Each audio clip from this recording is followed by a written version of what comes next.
What up, what up, what up, what up? It's your boy Maal The Pimp, aka MTP.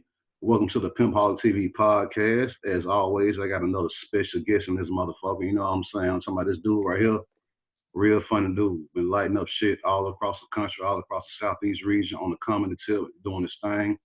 I'm talking about my nigga, Willie Bee. Where the motherfucking Bee. Welcome Pimpoholic TV, and how you doing, big dog? What's going on, Maal? How you doing, man? I'm cool. How you been, Willie? What's been up with you, man?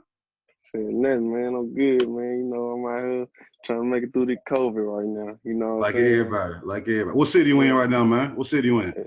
I'm in Atlanta, man. That's where you living at? Yeah. All right, nigga from Chatham made his move to Atlanta, man. I've been here.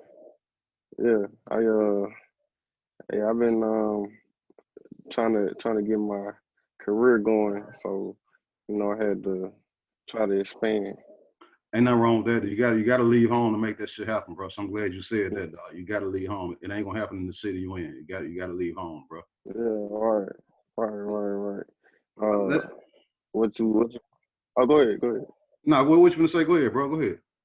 First off, before we really start, man, I just want to say happy birthday, bro. You know what I mean? Man, I appreciate that, dog. Hey, man. This a pre-recorded interview, y'all. So today is November 24th. This is my birthday. By the time it come out, you know it'll be past my birthday. But today is my birthday. Yeah. MTP, this is a holiday. Maal The Pimp birthday, November 24th. Shout out to all my Sagittarius, you know what I'm saying? Happy Thanksgiving to everybody, all that stuff. So my nigga, I appreciate you for wishing me happy birthday. I appreciate that. Yeah, man. You ain't know I know this. Yeah. Hey, good looking out, bro. I appreciate it, man. It made me feel good, my nigga. I appreciate it. Yeah. All right. I saw it on Instagram. That's what's up.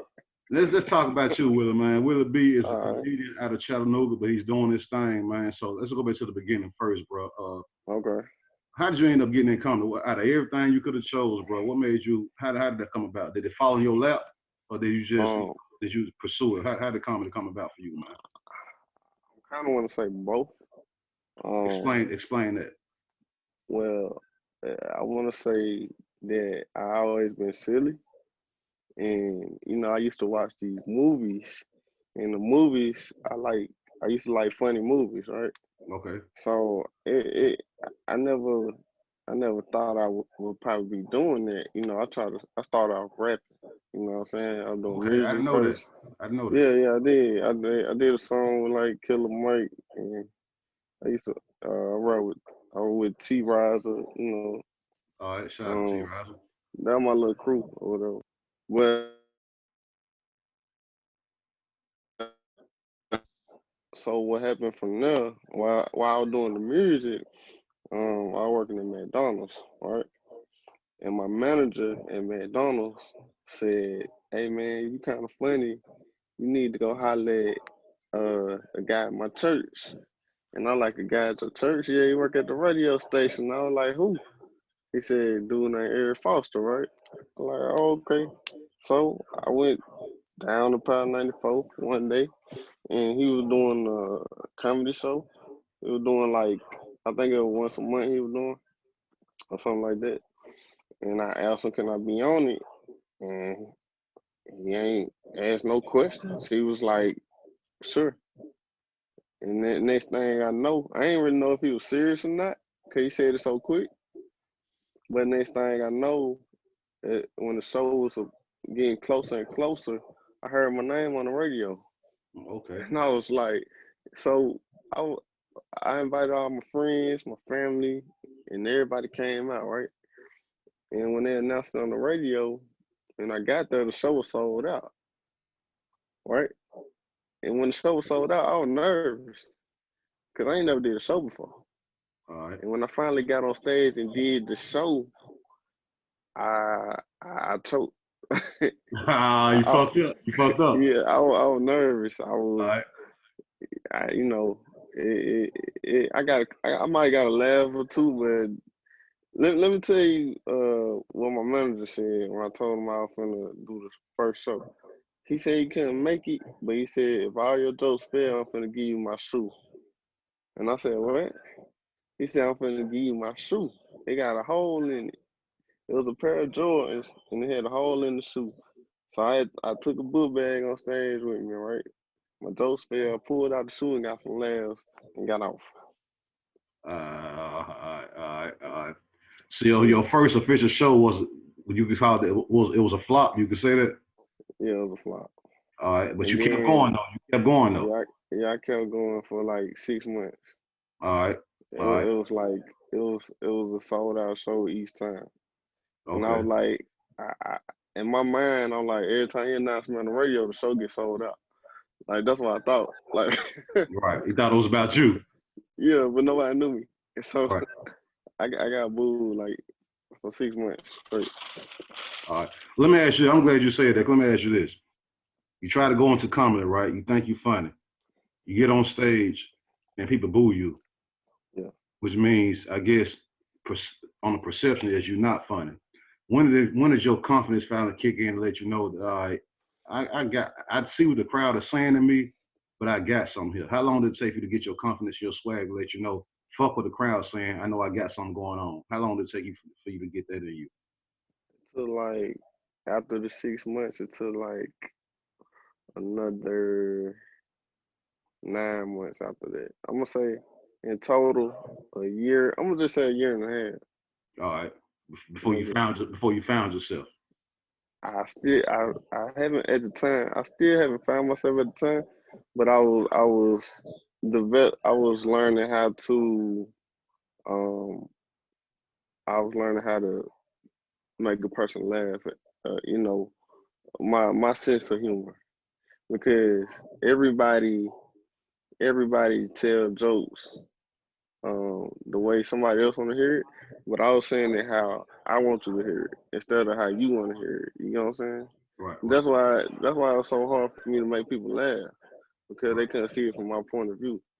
right, right. You know what I'm saying? And I understand that because I done been to a few of your shows, bro, and the shit you be saying, it hit me right off the rip, and I think the shit funny, but I can tell the crowd they not catching it at the time. You know what Yeah, I'm yeah. saying? So, some of So my jokes come late, right, right, and right, then I might think that they laughing at the joke I just told, but they might be laughing at what I just said. right, You know what I'm saying? right, right, right. So I had to learn how to pause myself a little bit. Let me ask you this then, bro. Being a comedian, because everybody, if you're not trying to be a comedian, when you're just around your friends and you're just in a general setting, it's easy to make a motherfucker laugh, bro.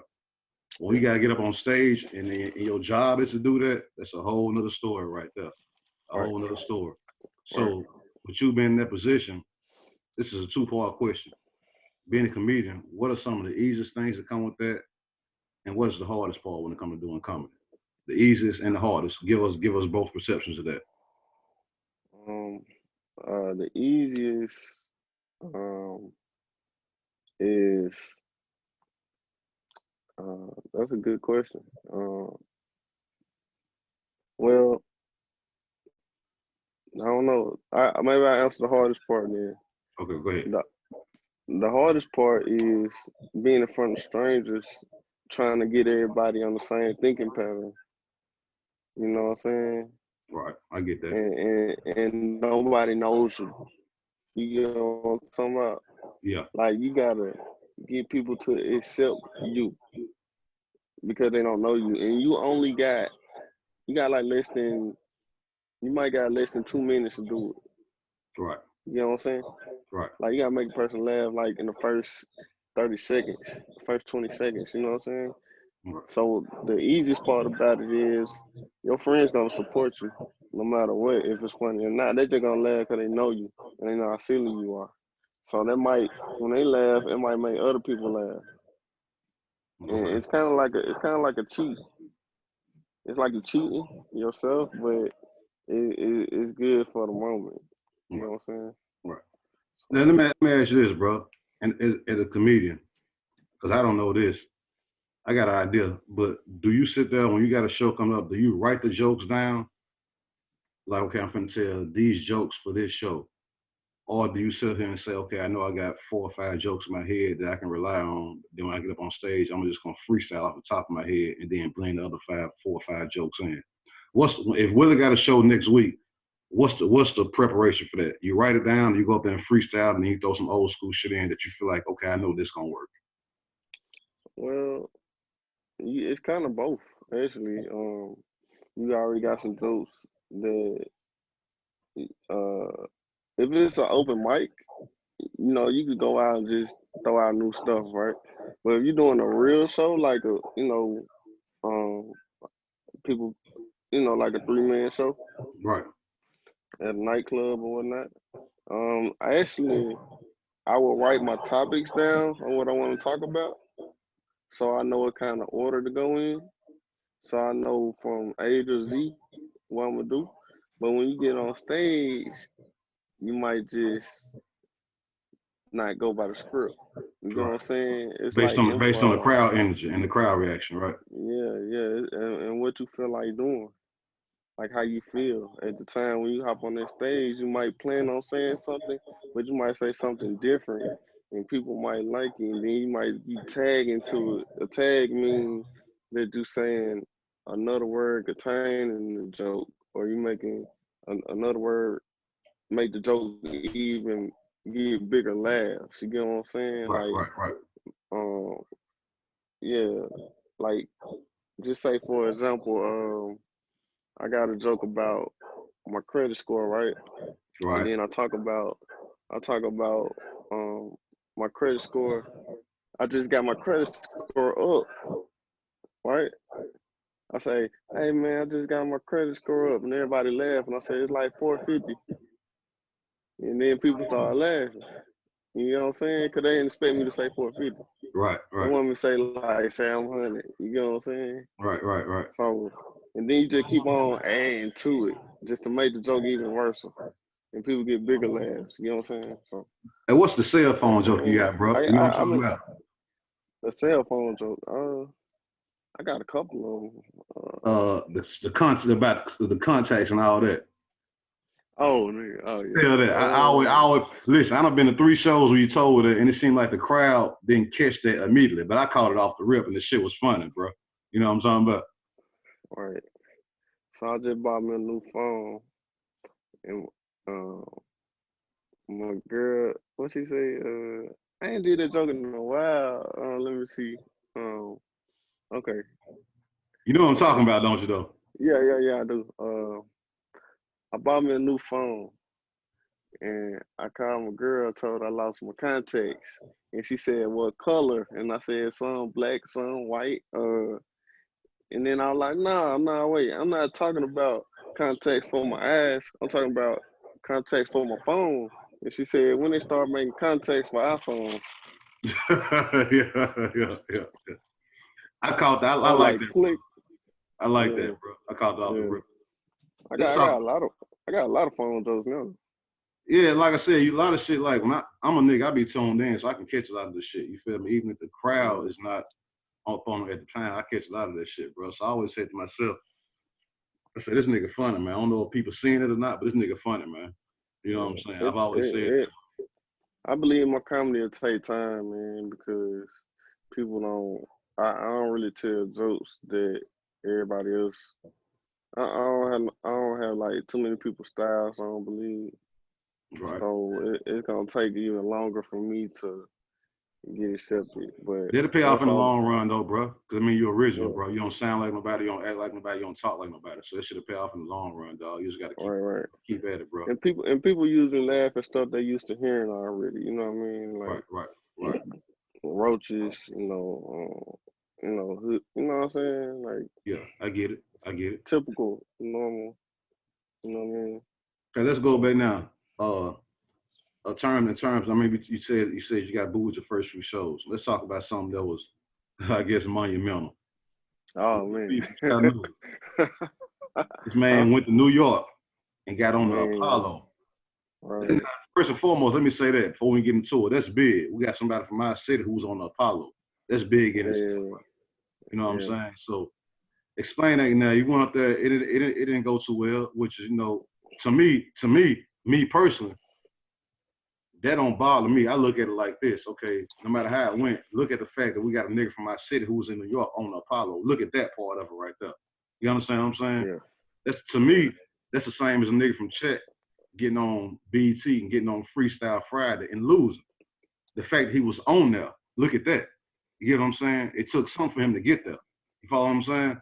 So I'm gonna say this before I get into the question, my nigga. The fact that happened, the niggas had whatever they had to say about that. That shit shouldn't discourage you, bro. You was in New York on the Apollo, bro. Yeah. Can't nobody else say that, dog. You understand what I'm saying? So you need to look at it like that. That's me talking to you on the real nigga shit. Look at it like that. You was on the Apollo, Okay. nigga. You know what I'm saying? Point. No matter how it went, you was there, bro. You follow what I'm saying? And I'm hoping, off my common sense side, I'm hoping that you networked and got contacts while you was up there. You know what I'm saying? Yeah. So let's talk about the Apollo. You get up. How did that shit even come about? Just give me the whole. Let's get into that. How did the Apollo come about? How did it go from WILLIE BE doing comedy to damn? I got called to go to New York to the Apollo. Give me the whole layout about how that came about, bro. All right. Well, I'm gonna tell y'all some stuff. I'm gonna tell you some stuff that you don't know. Do that. It's a few things that you don't know. I had went to. Well, let me clear the air first. I was raised in Czech. You know what I'm saying? Like this. I never say I wasn't. Like I was born in Atlanta, but I never say. You know what I mean? But right, I got it. Anyway, my parents, my mom, she from Atlanta. You know what I'm saying? So, but I'm gonna say, okay, this how it happened. I went to New Orleans. Shout out to New Orleans. That's my second home. Shout out to New Orleans. Right. I went to New Orleans probably like a week before. I want to say, nah. I went to New Orleans a few days before I went to New York. Okay, but I'm gonna tell you about that in a second. So I'm in Atlanta, right? And I'm in Uptown. You know Uptown? Yeah, I know what it is. Yeah. Okay, this was the old Uptown though, downtown. All right. So we in there's a guy from Birmingham that I'm cool with, dude named DT Owens or whatever. He with another comedian, for I believe it was a TV taping or something for Bounce TV at the time. Right. This was hold on. This was season 1 of Out the Chain, right? Season 1. I had nothing to do with this shit. You know what I'm saying? So, a guy Uptown, my boy from Birmingham, told me that they doing the Apollo auditions at Center Stage.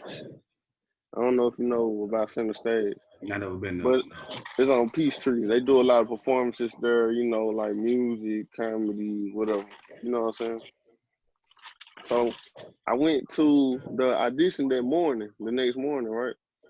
And I was like the only comedian. It was 2 comedians in my group, me and a female, right? And they chose me. You know, I guess I'll end up funnier than the female, right? And I actually met a guy from New York that same day. I'm still in contact with him now. And so I didn't know if I was gonna get the call or not. They said we'll give you a call. I'm thinking, you know how it be, how it is. You're like whatever. So I ended up, yeah. So I ended up leaving, and they called me like a month later. It was 30 days. I done forgot about it. You know what I'm saying? So they sent me this long contract, like 30, 40 pages. Maybe longer than that. I don't know. But I had to fill out them each page, right? And I couldn't be on TV for a year after the airing or whatever. So I got a free flight to New York. They paid for my flight. They paid for my cab. They paid for my room. You know what I'm saying? I went up there. I missed the plane. When I went to the airport, I didn't know about the Atlanta airport. Yeah. You know what I'm saying? I didn't know you had to catch the train and yeah. So I missed my flight.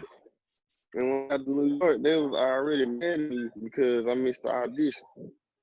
You know what I'm saying? Because we supposed to audition before we actually do the show. Right.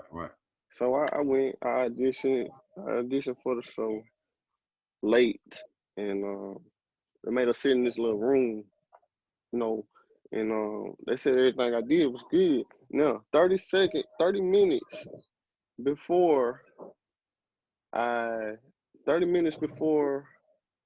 it was time for me to go on stage. They told me I couldn't do my joke that I did at the audition. So I had to switch. They told me, I said, what am I supposed to do? They said, just change it. And I had to say a couple of things and for them to say, okay, backstage. And when I went on stage, that's when I you know my joke. I say, let people think I'm retarded, right? Right. I couldn't say that on TV, so I had to change my joke to Oh, okay. something else, and I got booed. But I believe if I said what I was gonna say, it would have been a different result. You know what I'm Gotcha. saying? Gotcha. And like I was saying, I went to New Orleans before I went to New York. It was like a few days before. I had went to my buddy from Birmingham. He was in this competition, this Kevin Hart competition thing, and he, I believe, he came in second place. You know what I'm saying? But I kind of like met Kevin Hart a week before I went, but I didn't. You know what I'm saying? But I was right there. You know, Right. I get 'cause that. we were down there for business though. We I wasn't get down there to that. eat nobody. I get Yeah. that. But anyway, when I seen him on that stage though, and I knew I was gonna be on the stage like that a week later, it just gave me motivation. You know what Right. I'm saying? Right. Right. So that's why I went up to New York with. And I got bombed, I got booed, but you know, I got sent back. And what was so crazy, my Facebook started blowing up. Good. That's good. I That's good. started seeing all kind of numbers pop on my Facebook and you know, after it aired and everything. But it wasn't good comments. That It don't matter. was the It don't bad matter. It part. don't matter. They saw you, bro. They saw you. They Everybody saw you, said dog. that everybody said I represented the city wrong. I did bad. You know what I'm saying? Like, hey, My nigga, I the got positive. Let me say you something, my nigga. My nigga, the positive part to take out of that is what I just said earlier. Bruh, you from Chat. We from a city that's it's hard down here in this city, my nigga. The fact that you from here and you got to New York to do that, that says a lot by itself. Now, when you get out there, the results you got, okay, they can go either way. Cool, bro. You know what I'm saying? But the fact that you got there, dog, that's what you got to look at. So all the negative comments and the negative feedback you got, fuck them, dog. You feel me? The fact that you got there, that's what you got to look at. And that's the inspiration you got to use and move forward, bro. My nigga, you got there, dog. You feel me? Ain't nobody else from Chat on the comedian tip who's not a famous celebrity been on the Apollo. You the first that can say that. Now, okay, you got booed, and honestly, that probably, to be honest with you, the booing probably got you more attention than it would have got you if you would have went up there and killed the shit, bro. Because then they got something to hate on. They got something to talk about. This gonna keep your name in motherfuckers' mouth, bro. You know what I'm saying? So you gotta look at it like that. You gotta look at it like that, bro. And I still don't watch that tape to this day. And that's cool. I get that, bro. I get that. I get that. That's probably a personal thing, but And I got it. Like I bought the tape. you supposed to. That's history, my nigga. That's history. That's history, bro. You feel me? Let me ask you this now. You from Chat, you doing your thing, but, and this is one thing I always want to say, we got a lot of people from Chat, whether it's on the comedian tip or artist tip or whatever, R&B, whatever they're doing. We got a lot of people in Chat that people in the city don't realize that motherfuckers outside of the city doing their thing, bro. So when you don't see people in the city, they're outside of the city hustling and doing what they need to do. So I'm saying that to say this. Give us a few of the cities that you've been booked in and do your little shows in and shit like that, bro. Because you're big in the Chat. So name some of the cities that you done went to and just did your thing again outside of Chat. Like of course Atlanta, Right. Birmingham. Okay. Birmingham was the first place I got booked. Okay. As a paid, my first paid show at the Stardome. That was my first. Salute. Salute. Nashville, Zanies. Been to Zanies before. I got booked in Florida at Fort Myers, Florida. Shout out to Fort Myers. I got booked in Charlotte at the Comedy Zone. I got booked in where else I been? I got booked in LA. Okay, cool. That's good. That's a big look right there. At Burbank. All right. Flappers. Like I'm actually on Flappers website. If you look me up on there, I'm on Burbank, California. If you look me up, you'll see my face, my name, my video, all that on their Right. roster. Uh, I got booked in.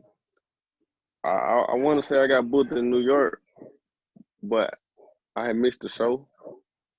But I was there. I just got there late, and he didn't let me on it.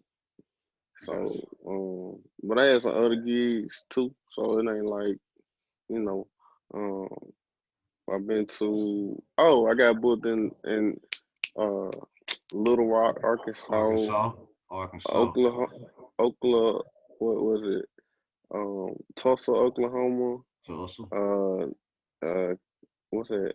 Somewhere in Kansas. I forgot the name of it. Somewhere in Kansas though. I forgot. Yeah. Oh, Chicago. I got booked in Chicago. You know, just stuff like that. But the point is, with all that, my nigga, is this: you getting paid and you doing your thing, and you getting recognition outside of the city that you're from. You feel what I'm saying? That's Yeah, called making a career out of this shit, bro. You feel me? So, man, yeah. again, for me, salute that. I respect that, my nigga. Salute that, bro. All right. Let me go a step further. You mentioned Kevin Hart earlier. You feel me? So while you out here doing your thing in the comedy mix, name some of the big name comedians and some of the people who will be considered, I guess, A-list or just, already on the scene who you brush shoulders with or network with. Give us some of the names. Um, I don't know if I want to say like I know Marlon Wayans. I Right. met him, but I don't really know like I don't know what to say about. I don't know how long he been doing comedy, like stand up. So I He don't on the really. scene though. He's known as he's an actor, but Yeah, he has a comedian respect. So you can consider him that, right, bro. right. I met DL Hughley. He was pretty cool. Like Shout out to DL. he actually, to me, I feel like he got a great memory because I saw him like a couple years later and he remembered me, and I was That's a like, good oh, thing. okay. Cause when you see so many people, it's like Yeah, you you're know what right. I'm saying. Right. It's hard to. I met Corey Holcomb. I love that You nigga, know, bro. From Chicago. I love that nigga, dog. yeah, I boy, love that nigga. Dog. That nigga that funny. Corey Holcomb saw me outside like a few months back. It was actually this year. He I pulled up at the club and he was outside like getting ready for the show, listening to music and stuff like that. And I said, he said, hey, you going? I was like, hey, what's up, man? I'm a comedian. Oh, okay, you going in? I said, they let me in. He's like, man, don't worry about it. Go in with me. And then, Real nigga he shit. told my name at the door. I went in. I got a free drink, some free food. You know Real what I'm nigga shit, saying? bro. Yeah. So that, hey, I Real appreciate nigga you. shit. You know what I'm saying? You know, I'm trying to think. Oh, DC DC Curry. Curry. DC Curry. Yeah, I Yeah. remember DC Curry. He pretty cool. Um, yeah, he real cool actually. You know what I'm saying? Um, I don't know. It's just I can't remember everybody right now, but I done met some people though. You don't name enough, my nigga. And the point, like again, we'll go back to you doing your thing outside of the city. You brushing shoulders and networking with people who will be considered the A-list in the field that you're in. You feel what I'm saying? So you're making moves on them. You're making moves, bro. You know. Let me ask you this. Final question, then we can get to some more shit before we go. What is a show that you are most proud of and why? Uh, I want to say my first paid gig All right. All right. because it took so long to finally get a paid show. All right. I And get then that. when I did, it felt different. You know, I'm on stage in front of. I got the whole weekend, and I get to go over it and try it over again. I got a room. I got the out of town experience. You know what I'm saying? Yeah, I So get that. I've been there. I get that. I even a headliner taught me how to eat on the road. Like I mean, we went out to eat. It was some stuff I'm not really used to eating, but it was healthy. And he like, this how you should eat. You know what I mean? So I learned different stuff. I had to take the headliner to the club and back. I had to learn how to, you know, the club. Sometimes they want you to. They might go out to a little nightclub or something just to relax or whatever. You know, I had to learn how to interact with others. You know Right. what I'm saying? Networking. So Networking, bro. Networking. yeah. But I didn't know that was a part of it. You know what I mean? Like I That's really learned. important. Yeah, you learn different stuff on the road. So Right. than being at home, you just never know. Let me tell you something, my nigga. And most club owners do business after the show. You right about that. After Yeah, parties and side hustles and all that shit. yeah. Let me tell you Not something, doing it. bro. So Networking, and I say this all the time. Networking is the most, in this entertainment industry that we're in, networking is the most important thing you can do. This shit will take you further than any dollar amount, bro. Any dollar amount. You can always get money, but you can't pay for real relationships, bro. And once you got real relationships, that shit will open doors for you in places that you would never think, bro. You know what I'm saying? Once people look at you and they fuck with you and they take a liking to you personally, that's a relationship, and you can't pay for that, bro. You can't pay for that. So always remember that shit, bro. You can't pay for that type of shit. Right. You know what I'm saying? Yeah. So my nigga, Willie Bee, man, I appreciate you for tuning in, bro. Let us know, for one, what you got coming up, what can we expect from you, and give everybody your social media information so they can find you after this interview goes off. Give us a bit. All right. You can check out the skits that I got. I got some new skits about to come out. I'm working on some new jokes. I haven't done it right now because of COVID. But I'm gonna get back started on it. My social media. I actually got a website now. Give us that. Give us that too. Give us that. It's Willie Bee Comedy, WILLIEBEE comedy.com. And once you click on there, you're gonna see all my little faces, you're gonna see my profile, you're gonna see a video, you're gonna see all my social medias. You can just click on it and connect. You ain't gotta worry about doing nothing. You can book me, I'll let you know when I'm coming shows on there. Like, you know what I'm saying? I'm about to have some merchandise soon. I'm gonna put it on my website. So probably around the beginning of the year, I'm gonna try that. I'm just trying to create some ideas right now. Just look out for me, man. That's all I can say. And give us your Facebook, your Facebook and your Instagram so they can follow you. Give us that. It's just Willie Bee Comedy. It's the same. On Facebook and Instagram. Yeah. My YouTube, Willie Bee Comedy, all that the same. So I try to make everything one name. You got it. Small for the market. Yeah. All right, my nigga, that's what it do. My nigga Willie Bee, comedian, man, doing this thing. Y'all look out for this guy right here, man. Again, from me to you, I respect what you're doing, bro. As much love, man. I love what you got going on. And just keep pushing. I wish you the best of luck, homeboy. All right, big. For sure. One love.